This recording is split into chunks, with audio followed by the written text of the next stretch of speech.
Hello guys, my self नियति Gupta from Gupta classes. तो students, हम लोग कर रहे थे क्लास 8 का chapter number 2 from geography, land, soil, water, natural vegetation and wild life conservation, wild life resources. Sorry, हाँ। तो अब आज के में हम सिर्फ एक केस स्टडी पढ़ेंगे स्टूडेंट्स। केस स्टडी क्यों? क्योंकि कुछ कुछ स्कूल्स ऐसे होते हैं जो केस स्टडी को भी बहुत ज्यादा इंपॉर्टेंस देते हैं। वो जो छोटे छोटे बॉक्सेस बने हुए होते हैं वो मैं आपको वीडियो के साथ ही समझा देती हूँ, बट ये बहुत बड़ा बॉक्स था एक लैंडस्लाइड का, तो उसको मैं एक मेन टॉपिक के साथ कवर नहीं कर सकती। इस वजह से इसके लिए एक अलग से वीडियो बना रही हूँ।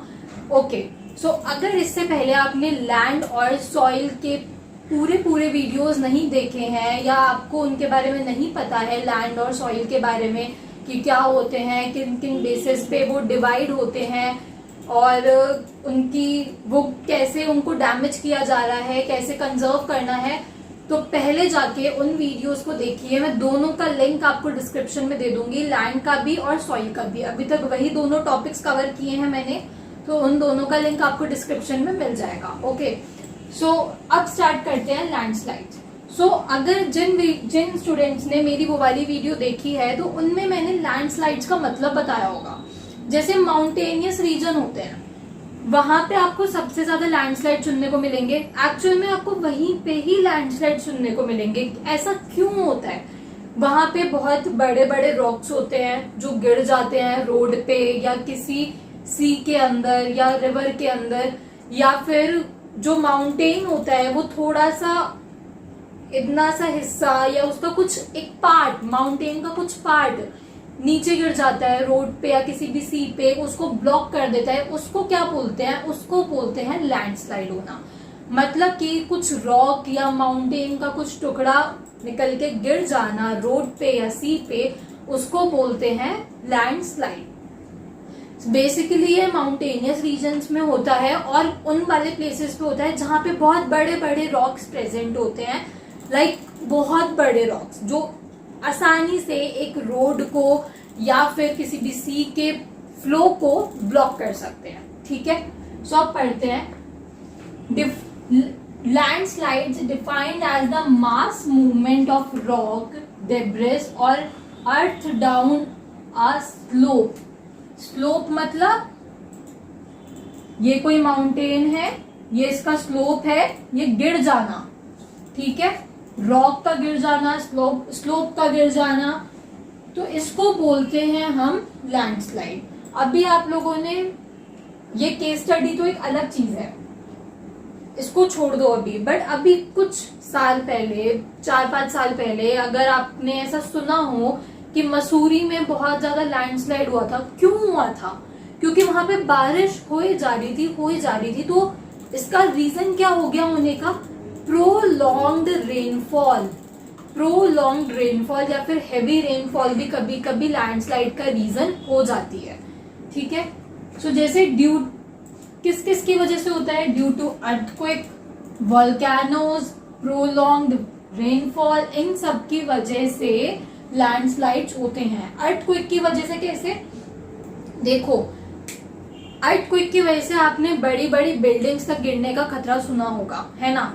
तो माउंटेन्स की हाइट भी बहुत बड़ी होती है। इवन वो एक अनइवन सरफेस पे बने हुए होते हैं, तो इस वजह से उनके गिरने का खतरा भी होता है।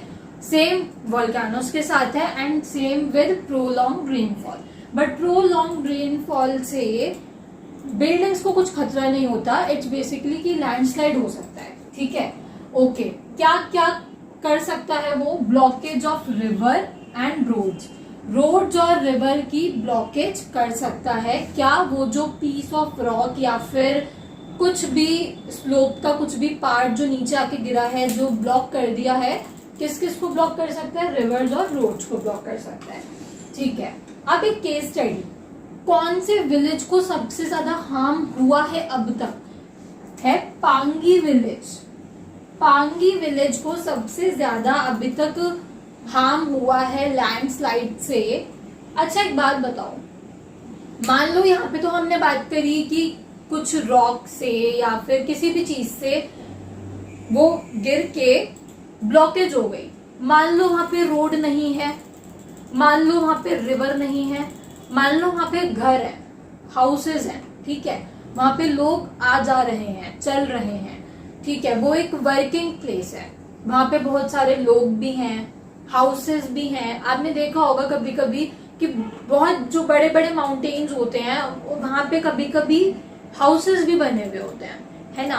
तो वो जो हाउसेज होते हैं बेसिकली वो है तो माउंटेन पे ही, अगर लैंडस्लाइड हुआ बाय चांस तो वो लोग तो एकदम उनकी डेथ हो जाएगी, है ना। सो इसका मतलब क्या हुआ कि ये इसमें किस चीज का रिस्क रहता है, risk of loss of property and loss of life. तो क्या क्या और ये कर सकता है, एक तो लॉस ऑफ प्रॉपर्टी और लॉस ऑफ लाइफ, ठीक है। तो ये दोनों चीजें इसके बेसिक वो हैं। वैसे कुछ भी नेचुरल डिजास्टर आ जाए, चाहे वो लैंडस्लाइड हो, चाहे वो फ्लड हो, चाहे वो अर्थक्वेक हो, इन दोनों के चांसेस तो रहते ही रहते हैं, प्रॉपर्टी लॉस होने के और लाइफ लॉस होने के। यही नेचुरल डिजास्टर का सबसे ज्यादा मेन कॉज है इसे, एंड यही लैंडस्लाइड्स में भी होता है। अच्छा, हम केस स्टडी पे थे। अब Pangi village near Rekong Peo in Kinnaur district of Himachal Pradesh, यहाँ पे सबसे भारी इंपैक्ट पड़ा था। क्या क्या हुआ था, damage 200 metre of Hindustan Tibet road, जो हिंदुस्तान से तिब्बत जाने की रोड है उसको डैमेज हुआ था। कितनी डैमेज हुई थी, 200 मीटर डैमेज हुई थी।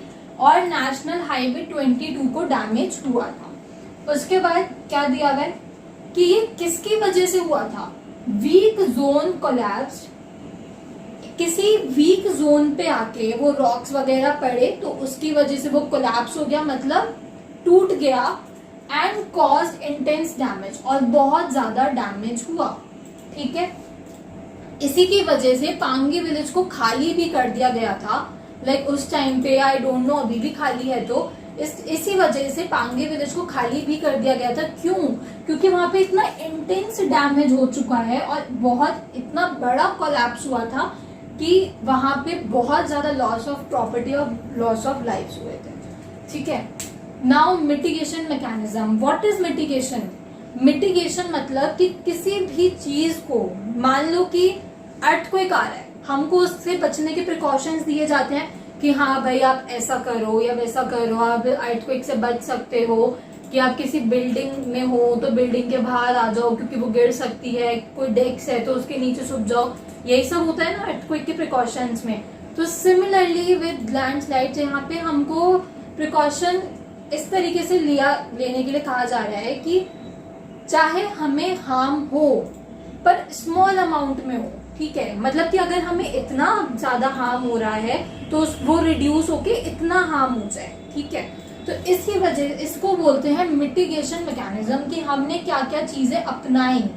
क्या, hazard mapping to locate areas prone to landslides, मतलब कि पहले उन एरियाज को मार्क किया गया जहां पे लैंडस्लाइड्स बहुत ही ज्यादा देखने को मिलते हैं। फिर hence such areas can be avoided for building settlement, जैसे कि मैंने अभी आपको बताया कि कुछ माउंटेन्स आपने देखे होंगे जहाँ पे घर भी बने हुए होते हैं, बिल्डिंग्स भी होती हैं, उनको भी हार्म होने का डर होता है। तो वहां पे ऐसी जगहों पे घर बनना बंद कर दिया गया कि यहाँ पे लैंडस्लाइड कभी भी हो सकता है, यहाँ पे घर नहीं बनना चाहिए, ठीक है। Second point is construction for retention to wall to stop land fall from slipping. अब माउंटेन्स के आगे कुछ वॉल्स बना दी गई कि हाँ भाई अगर माउंटेन गिरे भी तो इसी के अंदर अंदर को गिर जाए, बाहर ना आए और डैमेज ना हो। मान लो कि ये एक माउंटेन है तो इसके बाहर इसको एक वॉल से कवर कर दिया, ठीक है, कि अगर यहाँ से कोई भी टुकड़ा गिर के नीचे आता है तो वो इस वॉल के और माउंटेन के इधर आके फंस जाए, बाहर रोड पे या कुछ भी रिवर है, घर है, उनके ऊपर ना आए। अब third is increase in vegetation cover to arrest landslides. जहां पे लैंडस्लाइड हो मतलब कि यूजुअली होते हैं वहां पे वेजिटेशन ज्यादा कर दी। हमने पढ़ा है ना अभी पीछे, मैं आपको जरूर लैंड और सॉइल का लिंक प्रोवाइड करूंगी, पहले प्लीज वो पढ़ना उसके बाद आना। सॉइल वाले पार्ट में हमने क्या पढ़ा था कि हम स्लोप्स पे भी वेजिटेशन कर सकते हैं, ठीक है। तो स्लोप्स की वाली जो वेजिटेशन होती है वहां पे वेजिटेशन का जो लेवल है उसको इंक्रीज कर दिया गया। क्यों इंक्रीज कर दिया गया? ताकि वहां पे लैंडस्लाइड कम हो। Okay, now fourth is the surface drainage control works to control the movement of landslide along with rain water and spring flows. इस रेन वाटर के लिए और वो जो स्प्रिंग में पानी का फ्लो आता है माउंटेन्स पे, उसके लिए कुछ सरफेस ड्रेनेज कंट्रोल सिस्टम्स बनाए गए जिससे कि लैंडस्लाइड का मूवमेंट कंट्रोल हो। क्या जो रेन वाटर आता है और जो स्प्रिंग में वाटर का फ्लो आता है माउंटेन्स की तरफ, उसके लिए कुछ सरफेस पे ही, मतलब जो नीचे की जमीन होती है उस पे ही कुछ ड्रेनेज सिस्टम बनाया गया। ऐसा कुछ एक्ट किया गया कि जिससे जो लैंडस्लाइड का मूवमेंट है वो बहुत ज्यादा रिड्यूस हो जाए, ठीक है। तो बेसिकली इसमें हमने क्या पढ़ा कि लैंडस्लाइड्स क्या होते हैं, किस वजह से होते हैं, क्या क्या डैमेज करके जाते हैं। हमने केस स्टडी पढ़ी, this is very important for 1 mark, कि पांगी विलेज में हुआ था। और मिटिगेशन मैकेनिज्म 4 मार्क्स में आपको, 4 या 3 मार्क्स में आपको इसके पॉइंट्स लिखने के लिए आ सकते हैं कि मिटिगेशन मैकेनिज्म ऑफ लैंडस्लाइड्स बताओ। तो आपको यही सब कुछ लिखना है, ठीक है। अगर कुछ समझ में ना आया हो तो आप लोग कमेंट कर सकते हो, I will try to explain again. और प्लीज लैंड और सॉइल की वीडियो जरूर देखना अगर अभी तक नहीं देखी है तो। Okay, so student study well, अच्छे से पढ़ो और प्लीज एक बार ही वीडियो देख के ना एनसीईआरटी से भी रीड कर लिया करो। मतलब कि जो भी आपकी बुक है, एनसीईआरटी है, विवेकानंद में हो उसकी अलग बुक है, डीएवी में हो उसकी अलग बुक है, जिन भी स्कूल्स की अलग बुक है, सब में कॉन्सेप्ट एक ही होता है। तो मैं एनसीईआरटी से पढ़ाती हूँ, थोड़ा सा एग्जैजरेट करके बस उसमें दे रखा होता है और बुक्स में कॉन्सेप्ट बाकी यही होता है। तो एक बारी जौन सी भी आपकी बुक है आप लोग रीड कर लिया करो। Okay, so all the best, study.